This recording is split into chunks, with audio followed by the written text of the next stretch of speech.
ماذا لو ماذا لو قلت لك انك تقدر تحط الاي اي بتاعك في جيبك؟ الفلاشه العاديه اللي انت بقالك كتير ما بتستخدمهاش هيبقى عليها موديل اي اي كامل، وكل اللي بعمله اني بوصلها بالكمبيوتر واشغل ملف واحد بس، وبعدها هيبقى عندي شات اي اي شغال لوكال على الجهاز بدون انترنت. يعني هنودع الاشتراكات بتاعه الاي اي. انا محمد سمير، ودي قناه اي تي تاتش، ومعاكم هنا بنتكلم عن التكنولوجيا والاي تي بشكل عملي وبسيط. يلا اوريكم خطوه بخطوه هنعملها ازاي.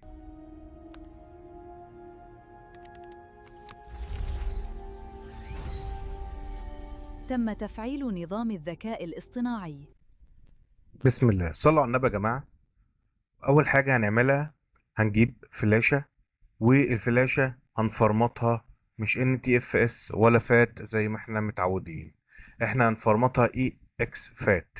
بعد ما هنفرمط اي اكس فات هنبدا الشغل اللي بجد. بعد كده هنروح داخلين على اي براوزر عندك، وتجيب التولز دي من على جيت هاب، اسمها لاما فايل. لما فايل دي هيبقى هو ده البرنامج اللي هيشغل لنا الموديول على الفلاشة.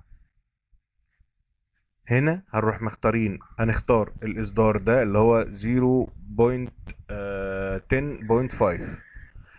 وبعد ما نعمله داونلود، بعد كده هنخش على التولز دي اسمها هاجن فيس. بعد كده هنخش على موديولز. بعد كده هنخش على جي جي يو اف. وهنا هنختار موديل يكون خفيف شوية ويستحمل الأجهزة الضعيفة. بعد كده هندوس على فايل هنا عشان نعمل له داونلود. بعد كده هنختار الفيرجن اللي هو آخره جي جي يو اف. هنيجي هنا وندوس داونلود. أنا طبعا كنت عامل لهم داونلود، وهسيب لكم كل اللينكات في الكومنت المثبت. كده بقى عندنا الموديول والبرنامج اللي هيشغل الاي اي على اليو اس بي. اول حاجة هنروح جايين على الملف اللي هو هيشغل، هندوس كده رينيم وندوس دوت اي اكس اي، هنحوله لملف تشغيل. وهناخد الملفين زي ما هما كوبي، وهنروح بيهم على اليو اس بي على الفلاشة بتاعتنا ونعمل لهم بيست. الفكرة كلها في الملف ده، ملف الباتش. هو ده اللي هينظم ويشغل الموديل مع البرنامج ويخليه يشتغل على طول. ازاي نعمل ملف باتش زي ده؟ اول حاجة كليك يمين نيو، نختار تكست، والتكست ده هنكتب فيها السكريبت ده اللي هو بيقول طريقة التشغيل وايه الملفات اللي هتشتغل، وطبعا الجزء بتاع الاي بي والبورت اللي هيشتغل عليه الموديل. بحيث ان احنا نبقى على طول عارفين احنا هنشتغل على بورت كام عشان لما نشغله من على البراوزر.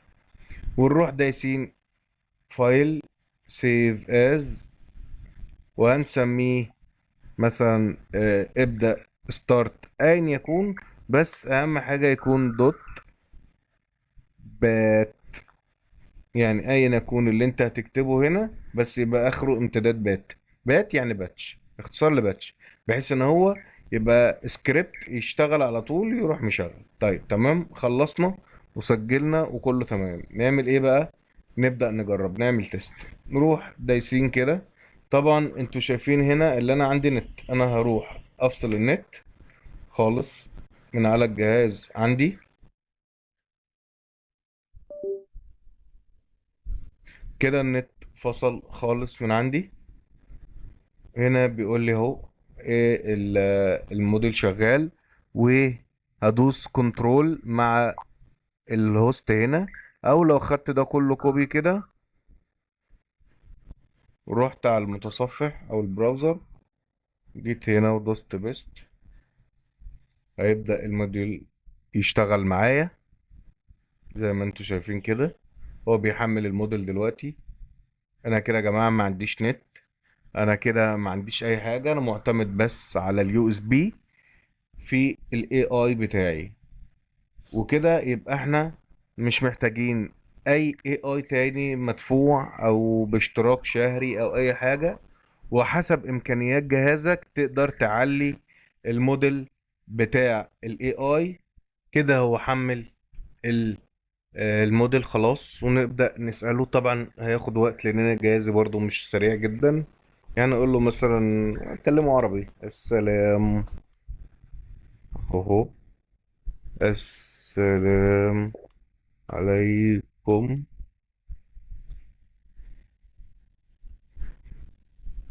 هيبدأ يتعرف على اللي أنا كتبته، وهيرد عليا السلام برضه عادي. وبكده بقى عندنا موديل AI كامل على فلاشة، نقدر ناخده معانا ونشغله لوكال على أي جهاز مناسب من غير ما نعتمد على الإنترنت. لو الفيديو أفادك ما تنساش تعمل لايك وتشترك في القناة، ولو حابين أعمل لكم فيديوهات تاني من نفس النوع اكتب لي في التعليقات. والسلام.